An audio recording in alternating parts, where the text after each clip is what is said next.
This recording is by Mark Smith of Simpsonville, South Carolina. Great Expectations by Charles Dickens, Chapter 37. Deeming Sunday the best day for taking Mr. Wemmick's Walworth sentiments, I devoted the next ensuing Sunday afternoon to a pilgrimage to the castle. On arriving before the battlements, I found the Union Jack flying and the drawbridge up, but undeterred by this show of defiance and resistance, I rang at the gate, and was admitted in a most specific manner by the aged. "My son, sir," said the old man, after securing the drawbridge, "rather had it in his mind that you might happen to drop in. He left word that he would soon be home from his afternoon's walk. He is very regular in his walks, is my son. Very regular in everything, is my son." I nodded at the old gentleman as Wemmick himself might have nodded, and we went in and sat down by the fireside.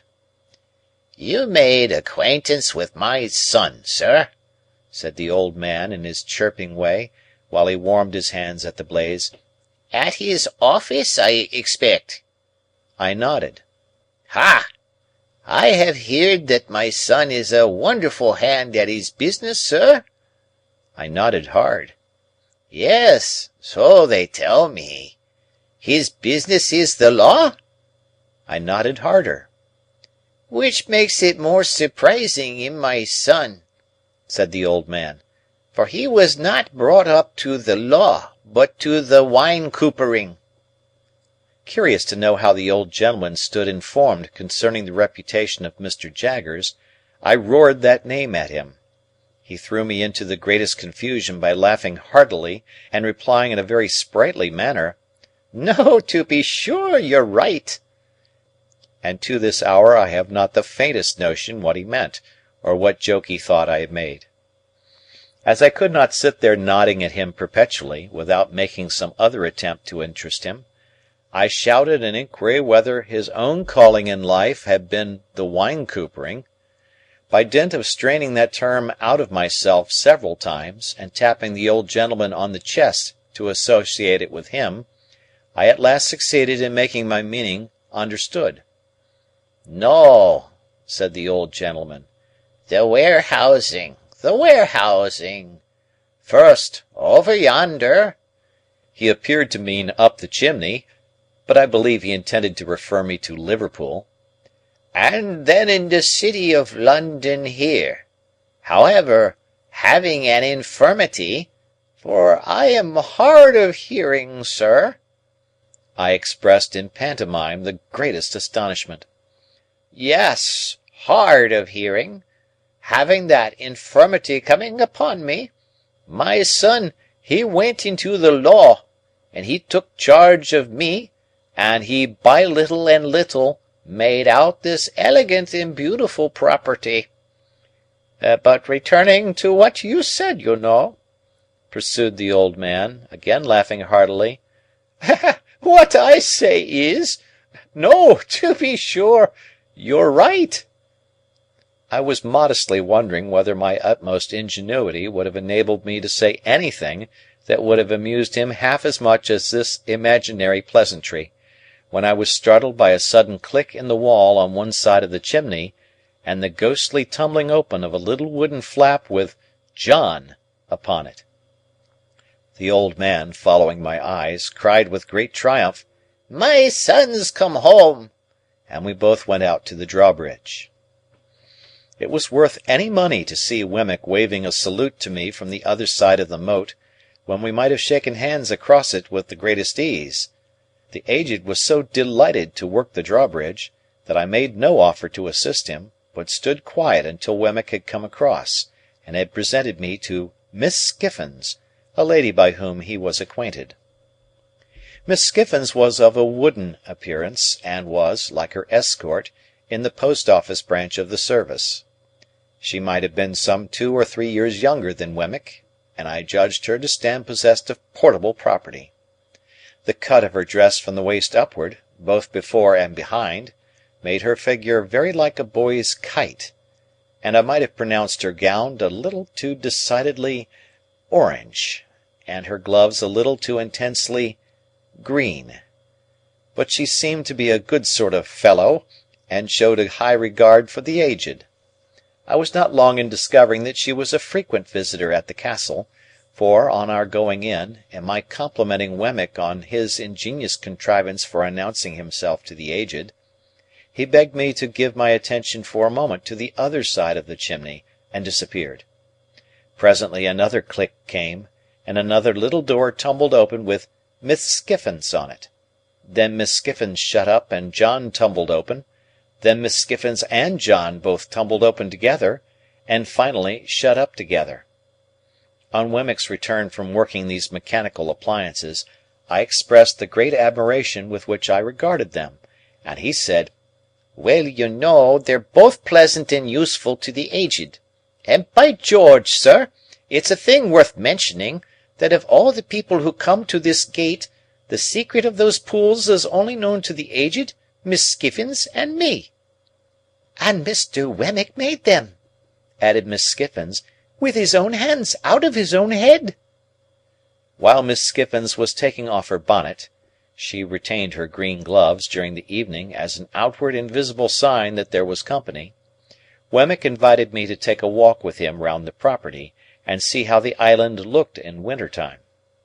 Thinking that he did this to give me an opportunity of taking his Walworth sentiments, I seized the opportunity as soon as we were out of the castle. Having thought of the matter with care, I approached my subject as if I had never hinted at it before.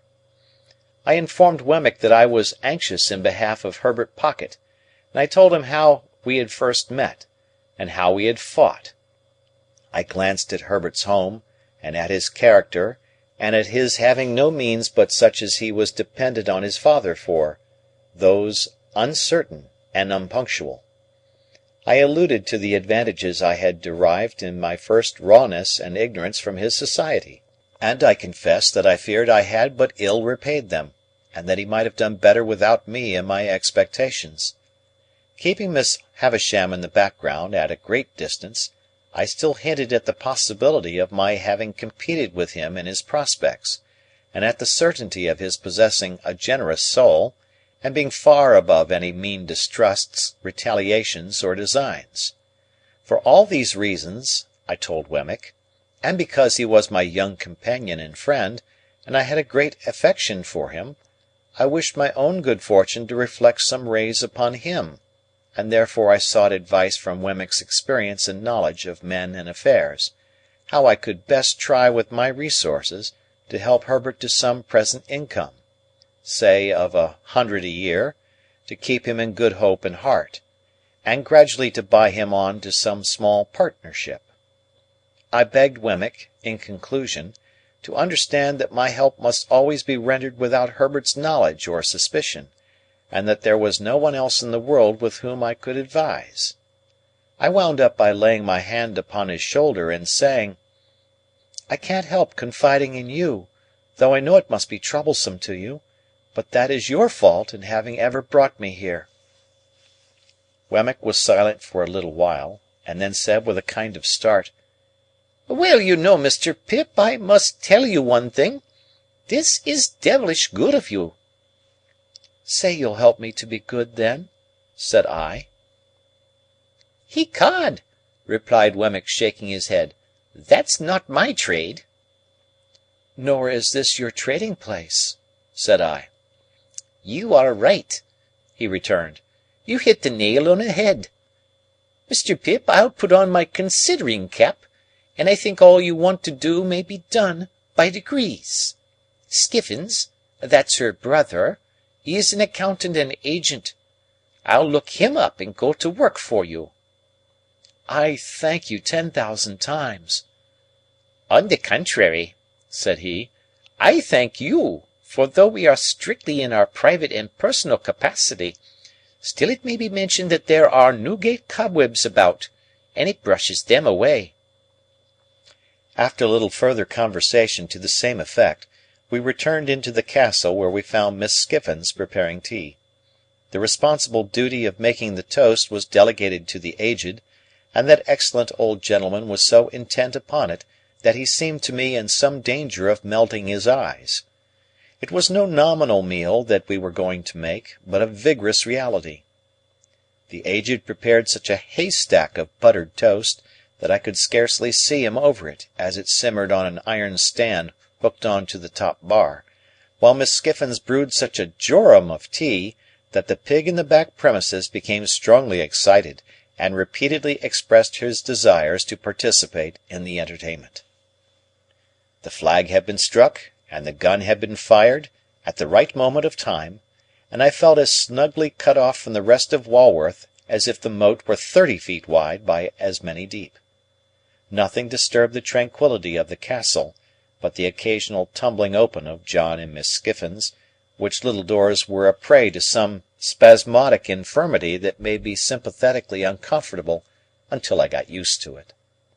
I inferred from the methodical nature of Miss Skiffins' arrangements that she made tea there every Sunday night, and I rather suspected that a classic brooch she wore, representing the profile of an undesirable female with a very straight nose and a very new moon, was a piece of portable property that had been given her by Wemmick. We ate the whole of the toast, and drank tea in proportion, and it was delightful to see how warm and greasy we all got after it.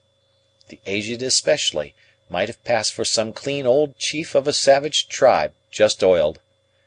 After a short pause of repose, Miss Skiffins, in the absence of the little servant who, it seemed, retired to the bosom of her family on Sunday afternoons, washed up the tea things, in a trifling ladylike amateur manner that compromised none of us. Then she put on her gloves again, and we drew round the fire, and Wemmick said, "Now, Aged Parrot, tip us the paper."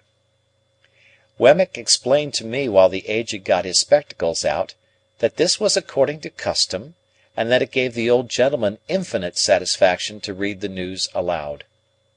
"I won't offer an apology," said Wemmick, "for he isn't capable of many pleasures. Are you, Aged P.?" "All right, John, all right," returned the old man, seeing himself spoken to. "Only tip him a nod every now and then when he looks off his paper," said Wemmick, "and he'll be as happy as a king. We are all attention, Aged One." "All right, John, all right," returned the cheerful old man, so busy and so pleased that it really was quite charming. The Aged's reading reminded me of the classes at Mr. Wopsle's great aunt's, with a pleasanter peculiarity that it seemed to come through a keyhole. As he wanted the candles close to him, and as he was always on the verge of putting either his head or the newspaper into them, he required as much watching as a powder mill. But Wemmick was equally untiring and gentle in his vigilance, and the Aged read on, quite unconscious of his many rescues. Whenever he looked at us, we all expressed the greatest interest and amazement, and nodded until he resumed again. As Wemmick and Miss Skiffins sat side by side, and as I sat in a shadowy corner, I observed a slow and gradual elongation of Mr. Wemmick's mouth, powerfully suggestive of his slowly and gradually stealing his arm round Miss Skiffins' waist. In course of time I saw his hand appear on the other side of Miss Skiffins, but at that moment Miss Skiffins neatly stopped him with the green glove, unwound his arm again as if it were an article of dress, and with the greatest deliberation laid it on the table before her. Miss Skiffins' composure while she did this was one of the most remarkable sights I have ever seen, and if I could have thought the act consistent with abstraction of mind, I should have deemed that Miss Skiffins performed it mechanically. By and by I noticed Wemmick's arm beginning to disappear again, and gradually fading out of view. Shortly afterwards his mouth began to widen again. After an interval of suspense on my part that was quite enthralling and almost painful, I saw his hand appear on the other side of Miss Skiffins. Instantly Miss Skiffins stopped it with the neatness of a placid boxer, took off that girdle or cestus as before, and laid it on the table. Taking the table to represent the path of virtue, I am justified in stating that during the whole time of the Aged's reading, Wemmick's arm was straying from the path of virtue and being recalled to it by Miss Skiffins. At last the Aged read himself into a light slumber. This was the time for Wemmick to produce a little kettle, a tray of glasses, and a black bottle with a porcelain-topped cork, representing some clerical dignitary of a rubicund and social aspect. With the aid of these appliances we all had something warm to drink, including the Aged, who was soon awake again. Miss Skiffins mixed, and I observed that she and Wemmick drank out of one glass. Of course I knew better than to offer to see Miss Skiffins home, and, under the circumstances, I thought I had best go first, which I did, taking a cordial leave of the Aged, and having passed a pleasant evening. Before a week was out, I received a note from Wemmick, dated Walworth, stating that he hoped he had made some advance in that matter appertaining to our private and personal capacities, and that he would be glad if I could come and see him again upon it. So I went out to Walworth again, and yet again, and yet again, and I saw him by appointment in the city several times, but never held any communication with him on the subject in or near Little Britain. The upshot was, that we found a worthy young merchant or shipping broker, not long established in business, who wanted intelligent help, and who wanted capital, and who in due course of time and receipt would want a partner.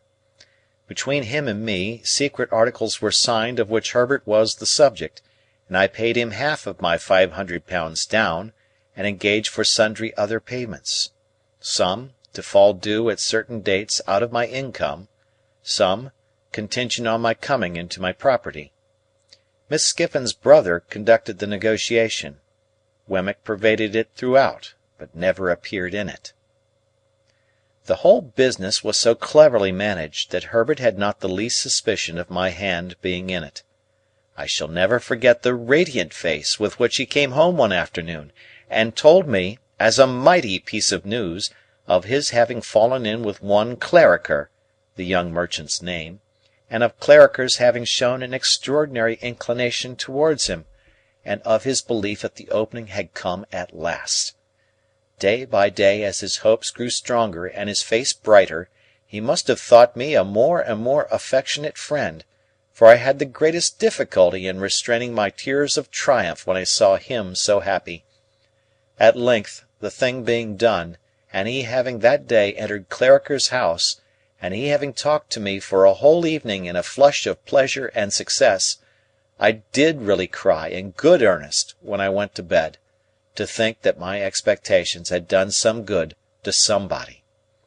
A great event in my life, the turning point of my life, now opens on my view. But, before I proceed to narrate it, and before I pass on to all the changes it involved, I must give one chapter to Estella. It is not much to give to the theme that so long filled my heart. Chapter 38. If that staid old house near the Green at Richmond should ever come to be haunted when I am dead, it will be haunted surely by my ghost. Oh, the many, many nights and days through which the unquiet spirit within me haunted that house when Estella lived there! Let my body be where it would, my spirit was always wandering, wandering, wandering about that house. The lady with whom Estella was placed, Mrs. Brandley by name, was a widow, with one daughter several years older than Estella.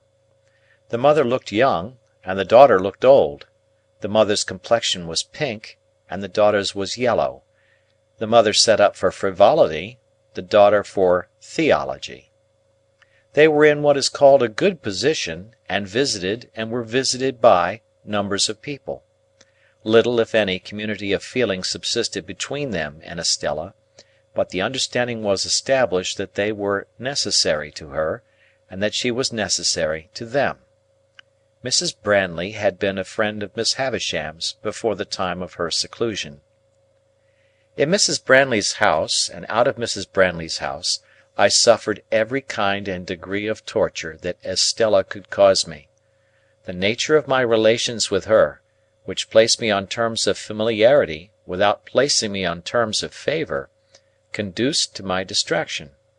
She made use of me to tease other admirers, and she turned the very familiarity between herself and me to the account of putting a constant slight on my devotion to her. If I had been her secretary, steward, half-brother, poor relation, if I had been a younger brother of her appointed husband, I could not have seen to myself further from my hopes when I was nearest to her. The privilege of calling her by her name and hearing her call me by mine became, under the circumstances, an aggravation of my trials, and while I think it likely that it almost maddened her other lovers, I know too certainly that it almost maddened me. She had admirers without end. No doubt my jealousy made an admirer of every one who went near her, for there were more than enough of them without that.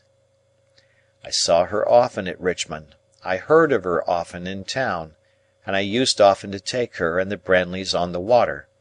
There were picnics, fête days, plays, operas, concerts, parties, all sorts of pleasures, through which I pursued her, and they were all miseries to me.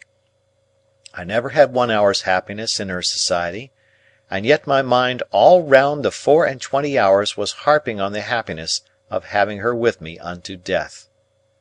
Throughout this part of our intercourse, and it lasted, as will presently be seen, for what I then thought a long time, she habitually reverted to that tone which expressed that our association was forced upon us. There were other times when she would come to a sudden check in this tone, and in all her many tones, and would seem to pity me. "Pip, Pip," she said one evening, coming to such a check, when we sat apart at a darkening window of the house in Richmond, "will you never take warning?" "Of what?" "Of me." "Warning not to be attracted by you, do you mean, Estella?" "Do I mean? If you don't know what I mean, you are blind."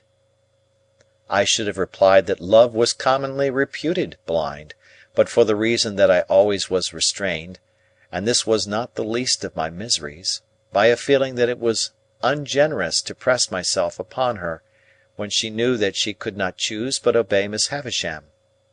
My dread always was, that this knowledge on her part laid me under a heavy disadvantage with her pride, and made me the subject of a rebellious struggle in her bosom. "At any rate," said I have no warning given me just now, for you wrote to me to come to you this time." "That's true," said Estella, with a cold careless smile that always chilled me. After looking at the twilight without, for a little while, she went on to say, "The time has come round when Miss Havisham wishes to have me for a day at Satis. You are to take me there, and bring me back, if you will. She would rather I did not travel alone, and objects to receiving my maid, for she has a sensitive horror of being talked of by such people. Can you take me?" "Can I take you, Estella?" "You can, then? The day after tomorrow, if you please. You are to pay all charges out of my purse. You hear the condition of your going?" "And must obey," said I. This was all the preparation I received for that visit, or for others like it. Miss Havisham never wrote to me, nor had I ever so much as seen her handwriting. She went down on the next day but one, and we found her in the room where I had first beheld her, and it is needless to add that there was no change in Satis House. She was even more dreadfully fond of Estella than she had been when I last saw them together. I repeat the word advisedly, for there was something positively dreadful in the energy of her looks and embraces. She hung upon Estella's beauty, hung upon her words, hung upon her gestures, and sat mumbling her own trembling fingers while she looked at her, as though she were devouring the beautiful creature she had reared. From Estella she looked at me, with a searching glance that seemed to pry into my heart and probe its wounds. "How does she use you, Pip? How does she use you?" she asked me again, with her witch-like eagerness even in Estella's hearing. But when we sat by her flickering fire at night she was most weird, For then, keeping Estella's hand drawn through her arm and clutched in her own hand, she extorted from her, by dint of referring back to what Estella had told her in her regular letters, the names and conditions of the men whom she had fascinated; and as Miss Havisham dwelt upon this roll, with the intensity of a mind mortally hurt and diseased, she sat with her other hand on her crutch stick, and her chin on that, and her wan bright eyes glaring at me, a very spectre. I saw in this, wretched though it made me, and bitter the sense of dependence and even of degradation that it awakened, I saw in this that Estella was set to wreak Miss Havisham's revenge on men, and that she was not to be given to me until she had gratified it for a term. I saw in this a reason for her being beforehand assigned to me. Sending her out to attract and torment and do mischief, Miss Havisham sent her with the malicious assurance that she was beyond the reach of all admirers, and that all who stalked upon that cast were secured to lose. I saw in this that I, too, was tormented by a perversion of ingenuity, even while the prize was reserved for me. I saw in this the reason for my being staved off so long, and the reason for my late guardian's declining to commit himself to the formal knowledge of such a scheme. In a word, I saw in this Miss Havisham as I had her then and there before my eyes, and always had her before my eyes; and I saw in this the distinct shadow of the darkened and unhealthy house in which her life was hidden from the sun. The candles that lighted that room of hers were placed in sconces on the wall. They were high from the ground, and they burnt with the steady dullness of artificial light in air that is seldom renewed.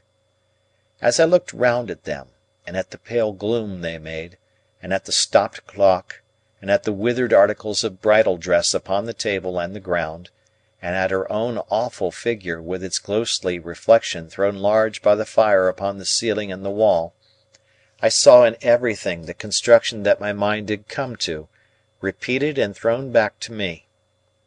My thoughts passed into the great room across the landing where the table was spread, and I saw it there, as it were, in the falls of the cobwebs from the centrepiece, in the crawlings of the spiders on the cloth, in the tracks of the mice as they betook their little quickened hearts behind the panels, and in the gropings and pausings of the beetles on the floor. It happened on the occasion of this visit that some sharp words arose between Estella and Miss Havisham. It was the first time I had ever seen them opposed. We were seated by the fire, as just now described, and Miss Havisham still had Estella's arm drawn through her own, and still clutched Estella's hand in hers, when Estella gradually began to detach herself. She had shown a proud impatience more than once before, and had rather endured that fierce affection than accepted or returned it. "What?" said Miss Havisham, flashing her eyes upon her. "Are you tired of me?" "Only a little tired of myself," replied Estella, disengaging her arm, and moving to the great chimney-piece, where she stood looking down at the fire. "Speak the truth, you ingrate!" cried Miss Havisham, passionately striking her stick upon the floor. "You are tired of me!"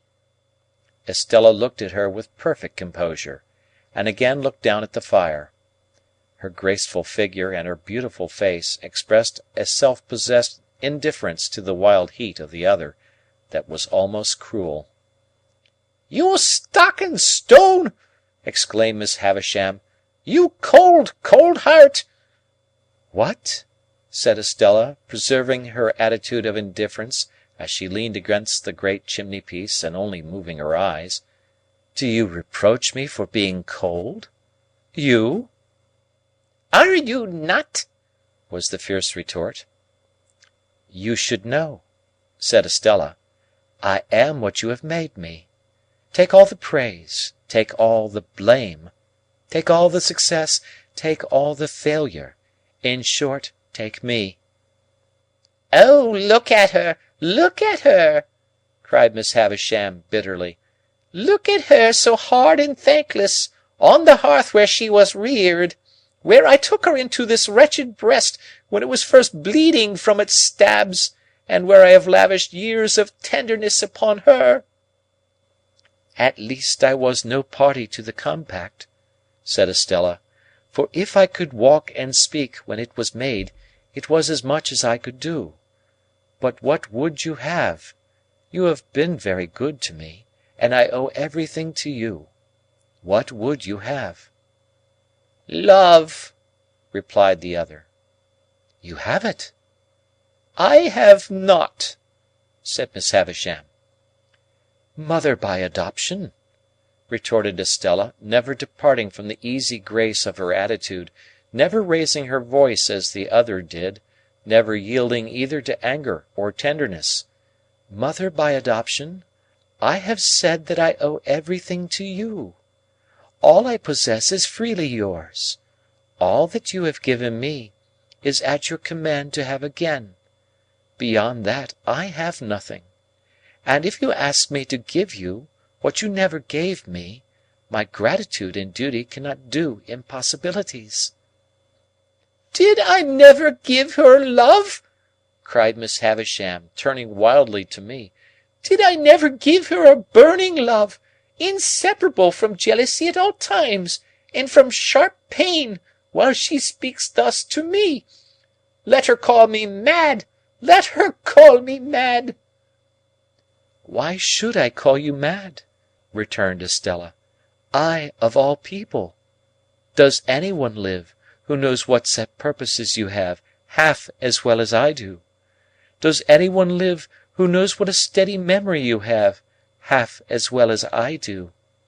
I who have sat on this same hearth, on the little stool that is even now beside you there, learning your lessons and looking up into your face, when your face was strange and frightened me."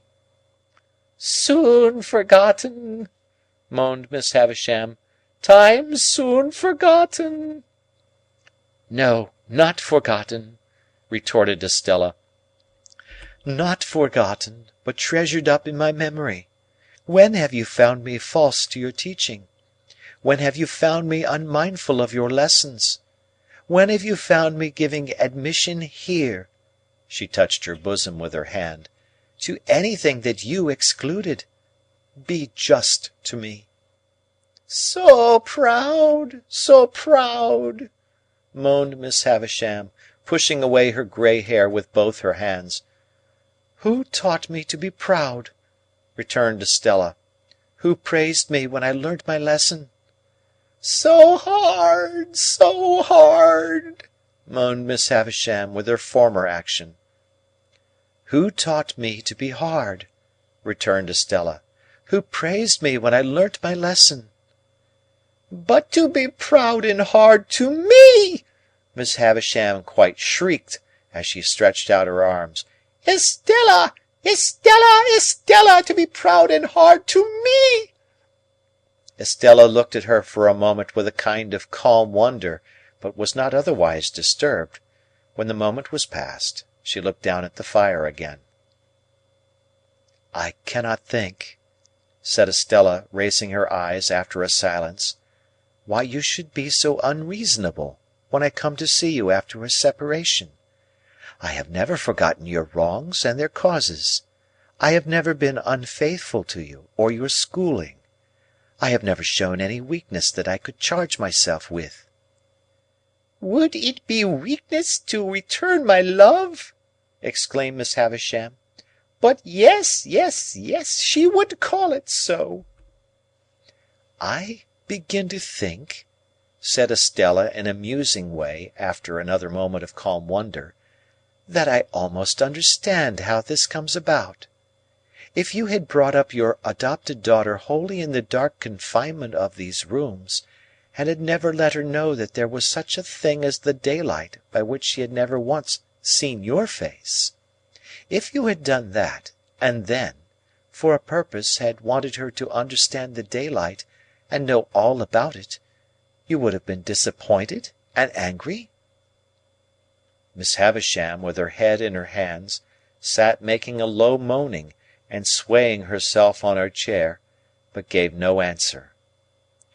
"Or," said Estella, which is a nearer case, if you had taught her from the dawn of her intelligence, with your utmost energy and might, that there was such a thing as daylight, but that it was made to be her enemy and destroyer, and she must always turn against it, for it had blighted you and would else blight her. If you had done this, and then, for a purpose, had wanted to take her naturally to the daylight, and she could not do it, you would have been disappointed and angry?" Miss Havisham sat listening, or it seemed so, for I could not see her face, but still made no answer. "So," said Estella, "I must be taken as I have been made. The success is not mine, the failure is not mine, but the two together make me." Miss Havisham had settled down, I hardly knew how, upon the floor, among the faded bridal relics with which it was strewn. I took advantage of the moment I had sought one from the first to leave the room, after beseeching Estella's attention to her with a movement of my hand. When I left, Estella was yet standing by the great chimney piece, just as she had stood throughout. Miss Havisham's grey hair was all adrift upon the ground, among the other bridal wrecks, and was a miserable sight to see. It was with a depressed heart that I walked in the starlight for an hour and more, about the courtyard, and about the brewery, and about the ruined garden. When I at last took courage to return to the room, I found Estella sitting at Miss Havisham's knee, taking up some stitches in one of those old articles of dress that were dropping to pieces, and of which I have often been reminded since by the faded tatters of old banners that I have seen hanging up in cathedrals. Afterwards, Estella and I played at cards as of yore, only we were skilful now, and played French games, and so the evening wore away, and I went to bed. I lay in that separate building across the courtyard. It was the first time I had ever lain down to rest in Satis House, and sleep refused to come near me. 1,000 Miss Havishams haunted me. She was on this side of my pillow, on that, at the head of the bed, at the foot, behind the half-open door of the dressing-room, in the dressing-room, in the room overhead, in the room beneath, everywhere. At last, when the night was slow to creep on towards 2 o'clock, I felt that I absolutely could no longer bear the place as a place to lie down in, and that I must get up. I therefore got up and put on my clothes, and went out across the yard into the long stone passage, designing to gain the outer courtyard and walk there for the relief of my mind. But I was no sooner in the passage than I extinguished my candle, for I saw Miss Havisham going along it in a ghostly manner, making a low cry. I followed her at a distance, and saw her go up the staircase. She carried a bare candle in her hand, which she had probably taken from one of the sconces in her own room, and was a most unearthly object by its light. Standing at the bottom of the staircase, I felt the mildewed air of the feast chamber, without seeing her open the door, and I heard her walking there, and so across into her own room, and so across again into that, never ceasing the low cry. After a time, I tried in the dark both to get out and to go back, but I could do neither until some streaks of day strayed in and showed me where to lay my hands. During the whole interval, whenever I went to the bottom of the staircase, I heard her footstep, saw her light pass above, and heard her ceaseless low cry. Before we left next day, there was no revival of the difference between her and Estella, nor was it ever revived on any similar occasion, and there were 4 similar occasions, to the best of my remembrance. Nor did Miss Havisham's manner towards Estella in any wise change, except that I believed it to have something like fear infused among its former characteristics. It is impossible to turn this leaf of my life without putting Bentley Drummle's name upon it, or I would, very gladly. On a certain occasion when the Finches were assembled in force, and when good feeling was being promoted in the usual manner, By nobody's agreeing with anybody else, the presiding Finch called the Grove to order, forasmuch as Mr. Drummle had not yet toasted a lady, which, according to the solemn constitution of the society, it was the brute's turn to do that day.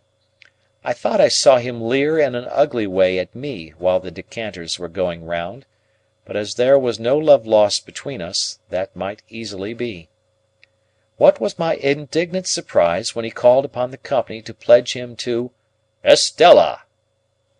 "Estella who?" said I. "Never you mind," retorted Drummle. "Estella of where?" said I. "You are bound to say of where," which he was, as a Finch. "Of Richmond, gentlemen," said Drummle, putting me out of the question, "and a peerless beauty." Much he knew about peerless beauties, a mean, miserable idiot! I whispered Herbert. "I know that lady," said Herbert across the table, when the toast had been honoured. "Do you?" said Drummle. "And so do I," I added, with a scarlet face. "Do you?" said Drummle. "O Lord!"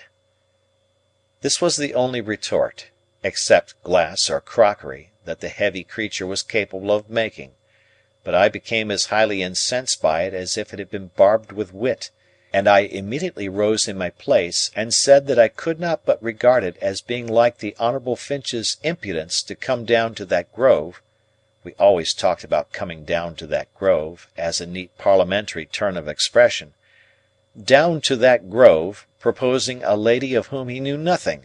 Mr. Drummle, upon this, starting up, demanded what I meant by that, whereupon I made him the extreme reply that I believed he knew where I was to be found. Whether it was possible in a Christian country to get on without blood, after this, was a question on which the Finches were divided.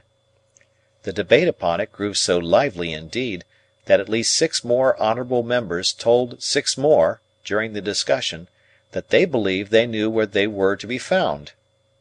However, it was decided at last, the Grove being a court of honour, that if Mr. Drummle would bring never so slight a certificate from the lady, importing that he had the honour of her acquaintance, Mr. Pip must express his regret, as a gentleman and a Finch, for having been betrayed into a warmth which. Next day was appointed for the production, lest our honour should take cold from delay, and next day Drummle appeared with a polite little avowal in Estella's hand that she had had the honour of dancing with him several times. This left me no course but to regret that I had been betrayed into a warmth which, and on the whole to repudiate, as untenable, the idea that I was to be found anywhere. Drummle and I then sat snorting at one another for an hour, while the Grove engaged in indiscriminate contradiction, and finally the promotion of good feeling was declared to have gone ahead at an amazing rate. I tell this lightly, but it was no light thing to me, for I cannot adequately express what pain it gave me to think that Estella should show any favour to a contemptible, clumsy, sulky booby, so very far below the average. To the present moment, I believe it to have been referable to some pure fire of generosity and disinterestedness in my love for her, that I could not endure the thought of her stooping to that hound. No doubt I should have been miserable whomsoever she had favoured, but a worthier object would have caused me a different kind and degree of distress. It was easy for me to find out, and I did soon find out, that Drummle had begun to follow her closely, and that she allowed him to do it. A little while, and he was always in pursuit of her, and he and I crossed one another every day. He held on, in a dull, persistent way, and Estella held him on, now with encouragement, now with discouragement, now almost flattering him, now openly despising him, now knowing him very well, now scarcely remembering who he was. The Spider, as Mr. Jaggers had called him, was used to lying in wait, however, and had the patience of his tribe. Added to that, he had a blockhead confidence in his money and in his family greatness, which sometimes did him good service, almost taking the place of concentration and determined purpose. So the spider, doggedly watching Estella, outwatched many brighter insects, and would often uncoil himself and drop at the right nick of time. At a certain assembly ball at Richmond (there used to be assembly balls at most places then), where Estella had outshone all other beauties, this blundering Drummle so hung about her, and with so much toleration on her part, that I resolved to speak to her concerning him. I took the next opportunity, which was when she was waiting for Mrs. Blandley to take her home, and was sitting apart among some flowers, ready to go. I was with her, for I almost always accompanied them to and from such places. "Are you tired, Estella?" "Rather, Pip." "You should be." "Say rather, I should not be, for I have my letter to Satis House to write, before I go to sleep."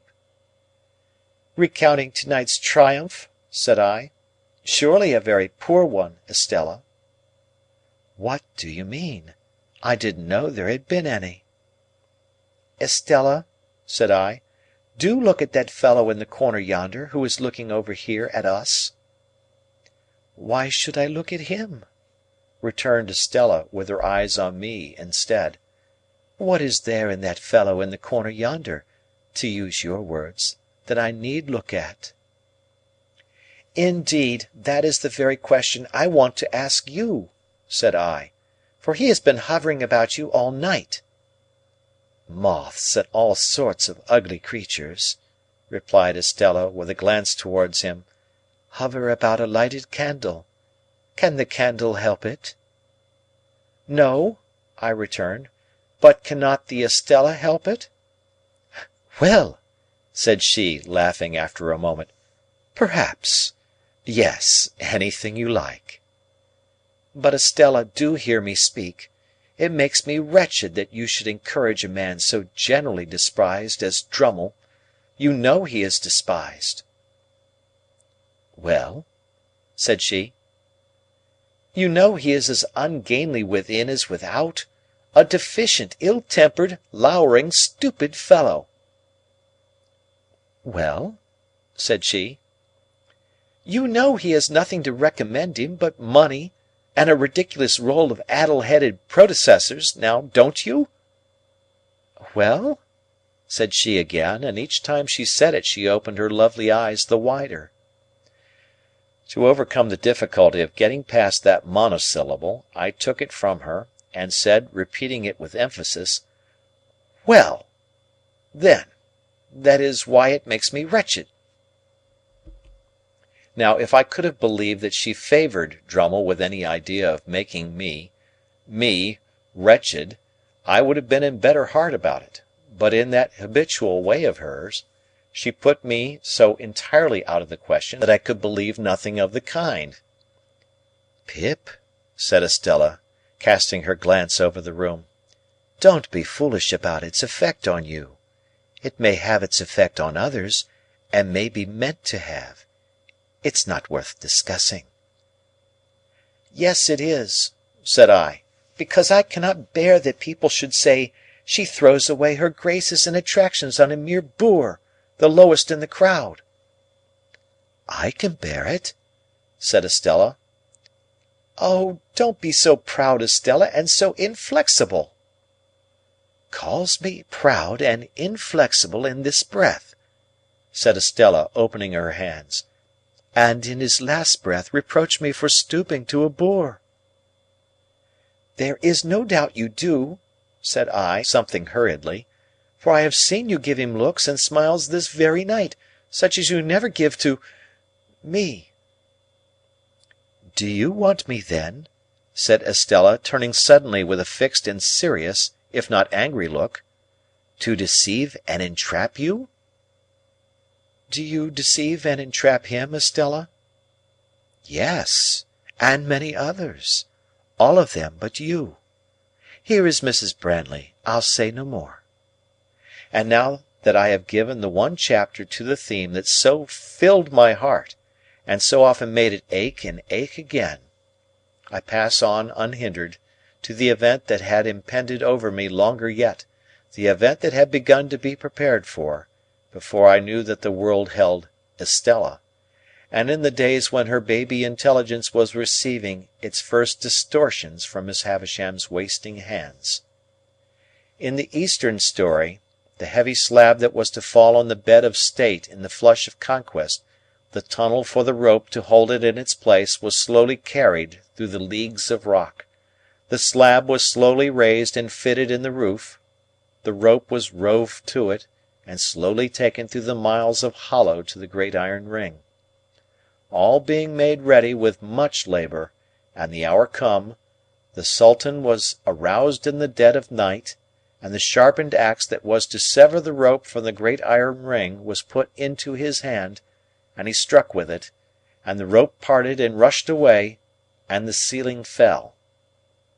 So, in my case, all the work, near and afar, that tended to the end, had been accomplished, and in an instant the blow was struck, and the roof of my stronghold dropped upon me. Chapter 39. I was 23 years of age. Not another word had I heard to enlighten me on the subject of my expectations, and my 23rd birthday was a week gone.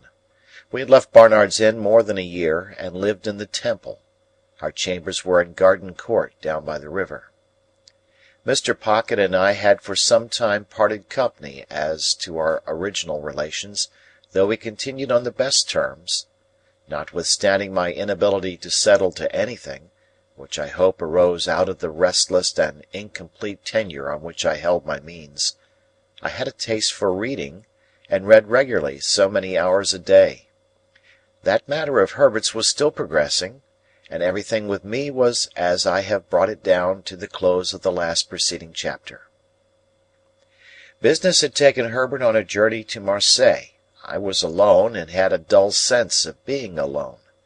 Dispirited and anxious, long hoping that tomorrow or next week would clear my way, and long disappointed, I sadly missed the cheerful face and ready response of my friend. It was wretched weather, stormy and wet, and mud, deep in all the streets. Day after day, a vast heavy veil had been driving over London from the east, and it drove still, as if in the east there were an eternity of cloud and wind. So furious had been the gusts, that high buildings in town had had the lead stripped off their roofs, and in the country, trees had been torn up, and sails of windmills carried away, and gloomy accounts had come in from the coast of shipwreck and death. Violent blasts of rain had accompanied these rages of wind, and the day just closed as I sat down to read had been the worst of all. Alterations have been made in that part of the Temple since that time, and it has not now so lonely a character as it had then, nor is it so exposed to the river. We lived at the top of the last house, and the wind rushing up the river shook the house that night like discharges of cannon, or breakings of a sea. When the rain came with it and dashed against the windows, I thought, raising my eyes to them as they rocked, that I might have fancied myself in a storm-beaten lighthouse. Occasionally, the smoke came rolling down the chimney as though it could not bear to go out into such a night, and when I set the doors open and looked down the staircase lamps were blown out, and when I shaded my face with my hands and looked through the black windows, opening them ever so little was out of the question in the teeth of such wind and rain, I saw that the lamps in the court were blown out, and that the lamps on the bridges and the shore were shuddering, and that the coal-fires and barges on the river were being carried away before the wind, like red-hot splashes in the rain. I read with my watch upon the table, purposing to close my book at 11 o'clock. As I shut it, St. Paul's, and all the many church clocks in the city, some leading, some accompanying, some following, struck that hour. The sound was curiously flawed by the wind, and I was listening, and thinking how the wind assailed and tore it, when I heard a footstep on the stair. What nervous folly made me start, and awfully connect it with the footstep of my dead sister, matters not. It was past in a moment, and I listened again and heard the footsteps stumble in coming on. Remembering then that the staircase lights were blown out, I took up my reading lamp and went out to the stair-head. Whoever was below had stopped on seeing my lamp, for all was quiet. "There is someone down there, is there not?" I called out, looking down. "Yes," said a voice from the darkness beneath. "What floor do you want?" "The top, Mr. Pip." "That is my name. There's nothing the matter?" "Nothing the matter," returned the voice, and the man came on. I stood with my lamp held out over the stair rail, and he came slowly within its light. It was a shaded lamp to shine upon a book, and its circle of light was very contracted, so that he was in it for a mere instant, and then out of it. In the instant I had seen a face that was strange to me, looking up with an incomprehensible air of being touched and pleased by the sight of me. Moving the lamp as the man moved, I made out that he was substantially dressed, but roughly, like a voyager by sea; that he had long iron-grey hair; that his age was about 60; that he was a muscular man, strong on his legs, and that he was browned and hardened by exposure to weather. As he ascended the last stair or two, and the light of my lamp included us both, I saw, with a stupid kind of amazement, that he was holding out both his hands to me. "Pray what is your business?" I asked him. "My business?" he repeated, pausing. "Ah, yes. I will explain my business, by your leave." "Do you wish to come in?" "Yes," he replied. "I wish to come in, master." I had asked him the question inhospitably enough, for I resented the sort of bright and gratified recognition that still shone in his face. I resented it, because it seemed to imply that he expected me to respond to it. But I took him into the room I had just left, and having set the lamp on the table, asked him as civilly as I could to explain himself. He looked about him with the strangest air, an air of wondering pleasure, as if he had some part in the things he admired. And he pulled off a rough outer coat and his hat. Then I saw that his head was furrowed and bald, and that the long iron-grey hair grew only on its sides. But I saw nothing that in the least explained him. On the contrary, I saw him next moment once more holding out both his hands to me. "What do you mean?" said I, half expecting him to be mad. He stopped in his looking at me, and slowly rubbed his right hand over his head. "It's disappointing to a man," he said, in a coarse, broken voice, "arter having looked forward so distant and come so fur. But you're not to blame for that. Neither on us is to blame for that. I'll speak in half a minute. Give me half a minute, please."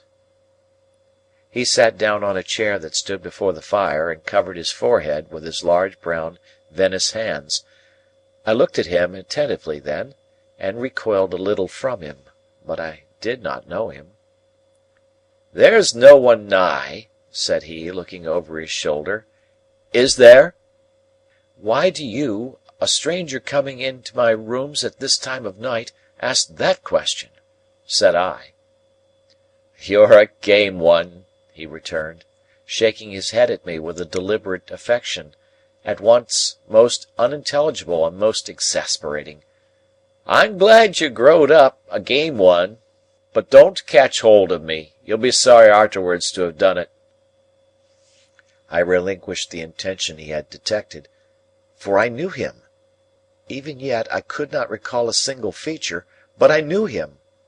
If the wind and rain had driven away the intervening years, had scattered all the intervening objects, had swept us to the churchyard where we first stood face to face on such different levels, I could not have known my convict more distinctly than I knew him now as he sat in the chair before the fire.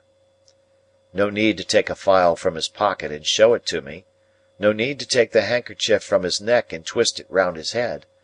No need to hug himself with both his arms, and take a shivering turn across the room, looking back at me for recognition. I knew him before he gave me one of those aids, though, a moment before, I had not been conscious of remotely suspecting his identity. He came back to where I stood, and again held out both his hands. Not knowing what to do, for in my astonishment I had lost my self-possession, I reluctantly gave him my hands. He grasped them heartily, raised them to his lips, kissed them, and still held them. "You acted noble, my boy," said he. "Noble, Pip, and I have never forgot it." At a change in his manner, as if he were even going to embrace me, I laid a hand upon his breast and put him away. "Stay," said I. "Keep off. If you are grateful to me for what I did when I was a little child, I hope you have shown your gratitude by mending your way of life.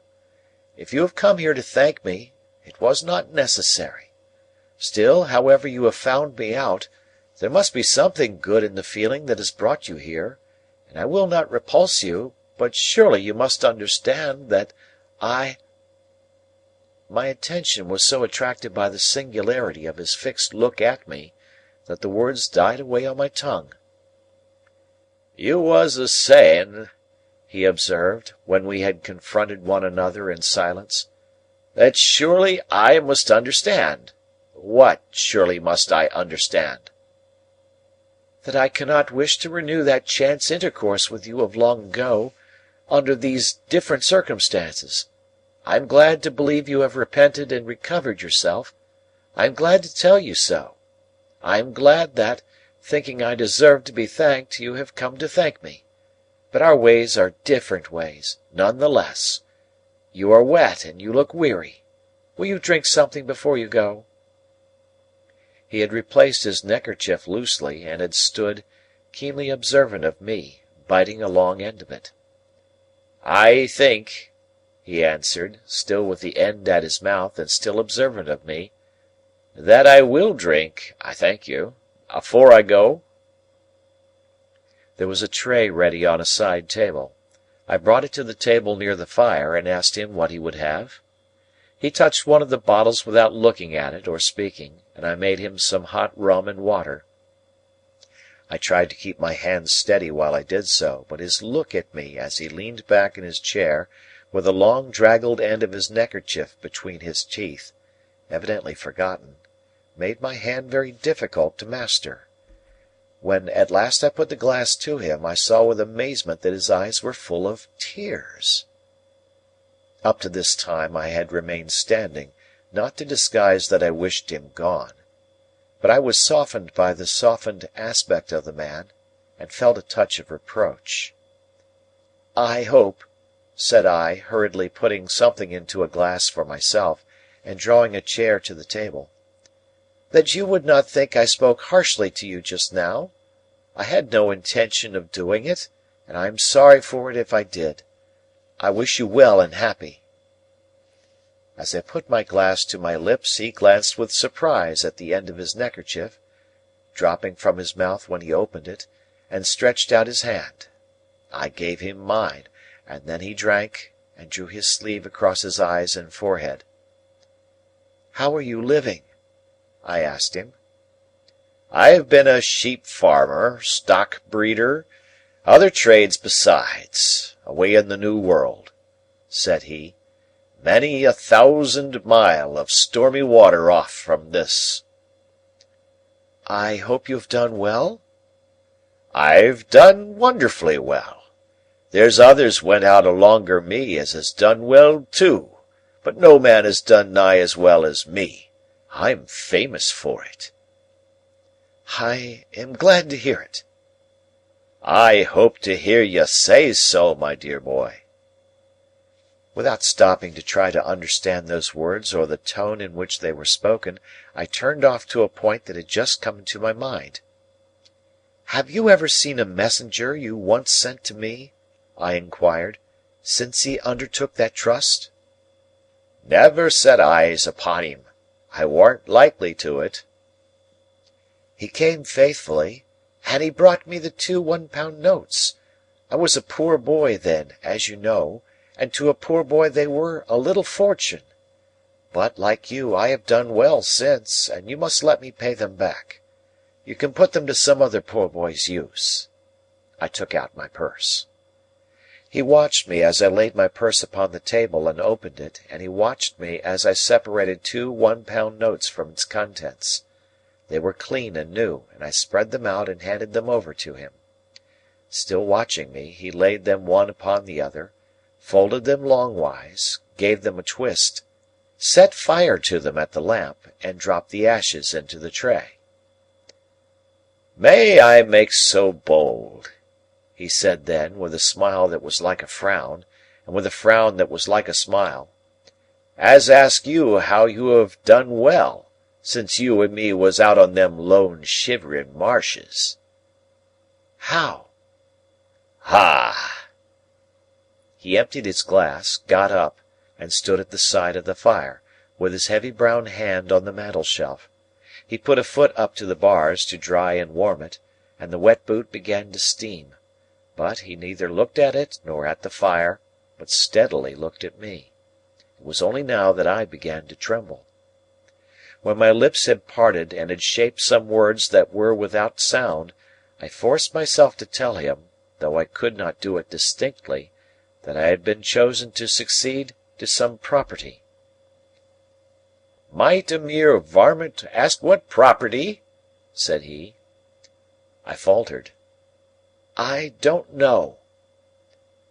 "Might a mere varmint ask whose property?" said he. I faltered again. "I don't know." "Could I make a guess, I wonder," said the convict, "at your income since you come of age? As to the first figure now. 5?"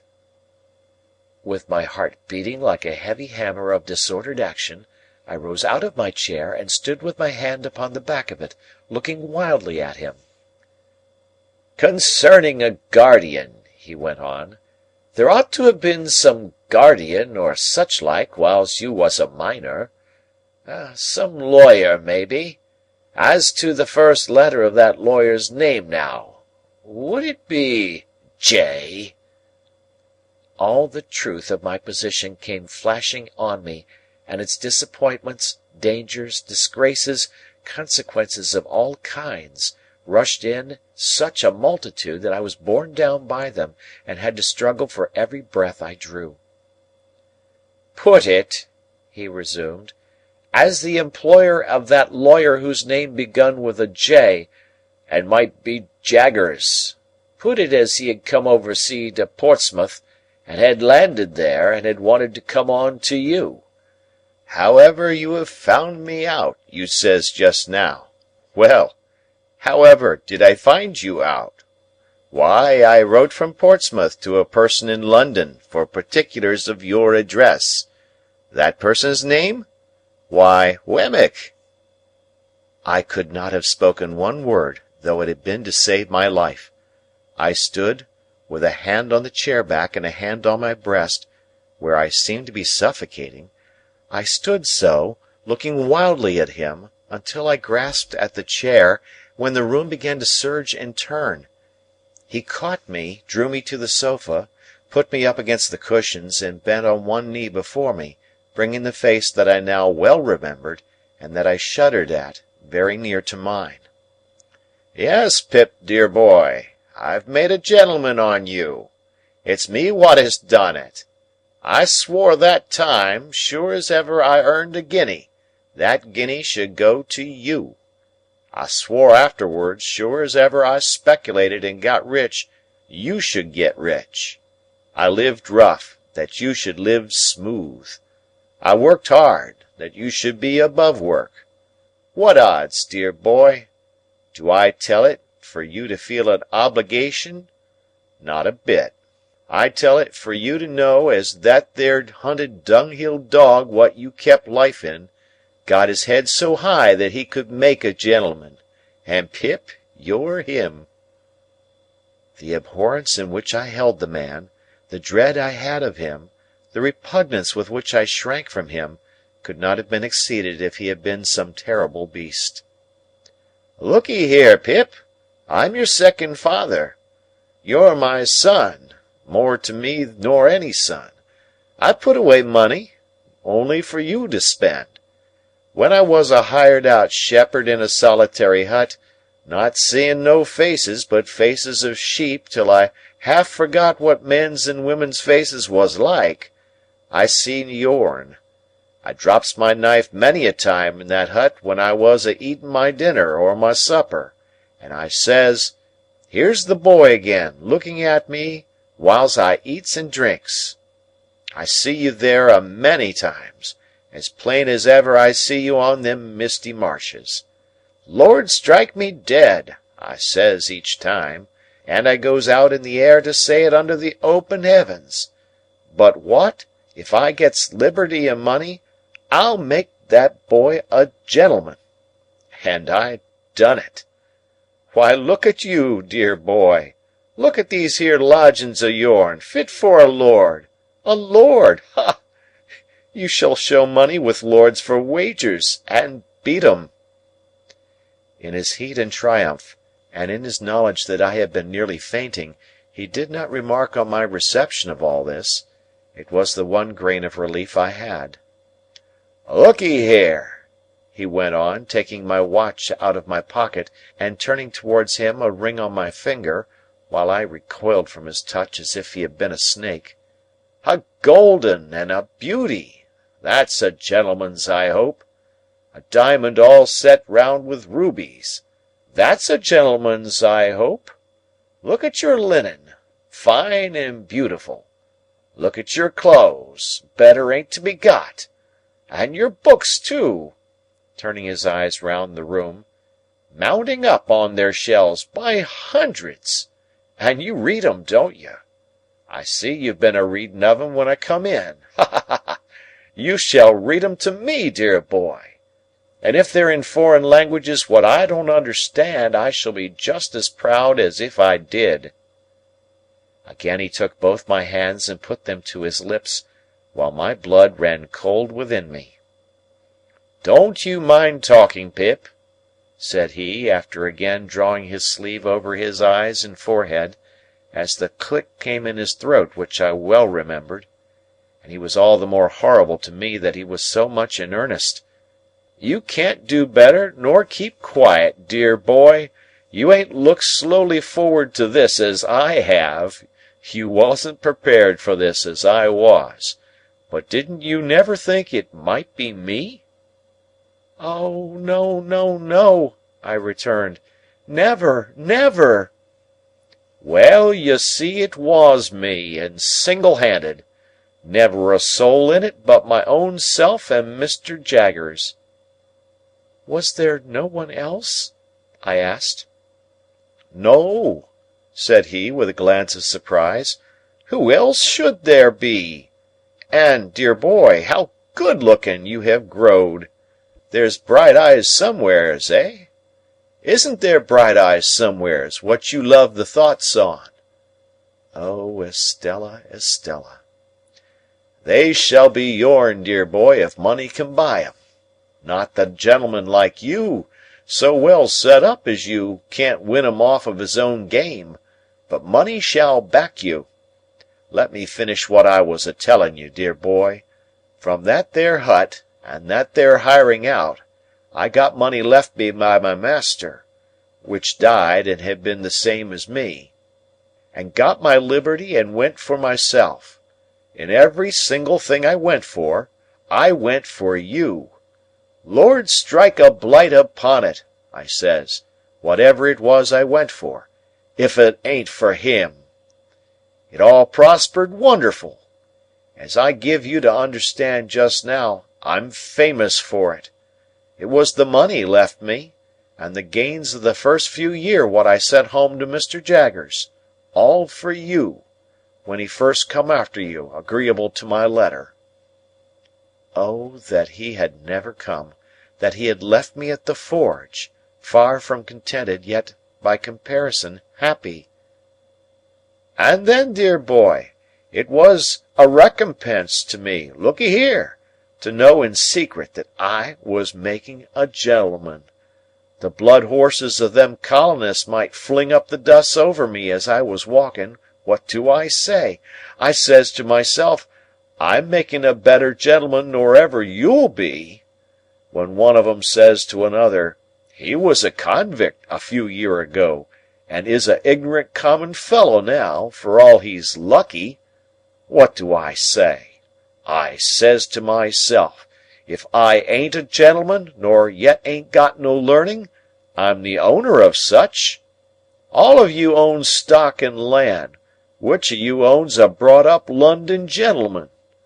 This way I kept myself a-going, and this way I held steady afore my mind that I would for certain come one day and see my boy and make myself known to him on his own ground. He laid his hand on my shoulder. I shuddered at the thought that for anything I knew his hand might be stained with blood. It warn't easy, Pip, for me to leave them parts, nor yet it warn't safe. But I held to it, and the harder it was, the stronger I held, for I was determined, and my mind firm made up. At last I done it. Dear boy, I done it. I tried to collect my thoughts, but I was stunned. Throughout, I had seemed to myself to attend more to the wind and the rain than to him.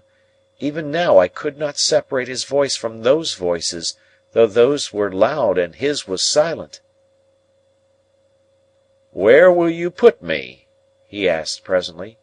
"I must be put somewheres, dear boy." "To sleep?" said I. "Yes, and to sleep long and sound," he answered, "for I've been sea-tossed and sea-washed, months and months." "My friend and companion," said I, rising from the sofa, "is absent. You must have his room." "He won't come back to-morrow, will he?" "No," said I, answering almost mechanically, in spite of my utmost efforts, "not to-morrow." "Because, look'ee here, dear boy," he said, dropping his voice and laying a long finger on my breast in an impressive manner, "caution is necessary." "How do you mean, caution?" "By God, it's death." "What's death?" "I was sent for life. It's death to come back. There's been overmuch coming back of late years, and I should of a certainty be hanged if took." Nothing was needed but this. The wretched man, after loading wretched me with his gold and silver chains for years, had risked his life to come to me, and I held it there in my keeping. If I had loved him instead of abhorring him, if I had been attracted to him by the strongest admiration and affection, instead of shrinking from him with the strongest repugnance, it could have been no worse. On the contrary, it would have been better, for his preservation would then have naturally and tenderly addressed my heart. My first care was to close the shutters, so that no light might be seen from without, and then to close and make fast the doors. While I did so, he stood at the table drinking rum and eating biscuit, and when I saw him thus engaged, I saw my convict on the marshes at his meal again. It almost seemed to me as if he must stoop down presently to file at his leg. When I had gone into Herbert's room, and had shut off any other communication between it and the staircase than through the room in which our conversation had been held, I asked him if he would go to bed. He said yes, but asked me for some of my gentleman's linen to put on in the morning. I brought it out and laid it ready for him, and my blood again ran cold when he again took me by both hands to give me good night. I got away from him, without knowing how I did it, and mended the fire in the room where we had been together, and sat down by it, afraid to go to bed. For an hour or more I remained too stunned to think, and it was not until I began to think that I began fully to know how wrecked I was, and how the ship in which I had sailed was gone to pieces. Miss Havisham's intentions towards me, all a mere dream. Estella not designed for me. I only suffered in Satis House as a convenience, a sting for the greedy relations, a model with a mechanical heart to practise on when no other practice was at hand. Those were the first smarts I had. But sharpest and deepest pain of all, it was for the convict, guilty of I knew not what crimes, and liable to be taken out of those rooms where I sat thinking and hanged at the Old Bailey door, that I had deserted Joe. I would not have gone back to Joe now. I would not have gone back to Biddy now, for any consideration. Simply, I suppose, because my sense of my own worthless conduct to them was greater than every consideration. No wisdom on earth could have given me the comfort that I should have derived from their simplicity and fidelity, but I could never, never undo what I had done. In every rage of wind and rush of rain I heard pursuers. Twice I could have sworn there was a knocking and whispering at the outer door. With these fears upon me I began either to imagine or recall that I had had mysterious warnings of this man's approach, that for weeks gone by I had passed faces in the streets which I had thought like his, that these likenesses had grown more numerous as he, coming over the sea, had drawn nearer, that his wicked spirit had somehow sent these messengers to mine, and that now on this stormy night he was as good as his word, and with me. Crowding up with these reflections came the reflection that I had seen him with my childish eyes to be a desperately violent man, that I had heard that other convict reiterate that he had tried to murder him, that I had seen him down in the ditch tearing and fighting like a wild beast. Out of such remembrances I brought into the light of the fire a half-formed terror that it might not be safe to be shut up there with him in the dead of the wild solitary night. This dilated until it filled the room, and impelled me to take a candle and go in and look at my dreadful burden. He had rolled a handkerchief round his head, and his face was set and lowering in his sleep. But he was asleep, and quietly too, though he had a pistol lying on the pillow.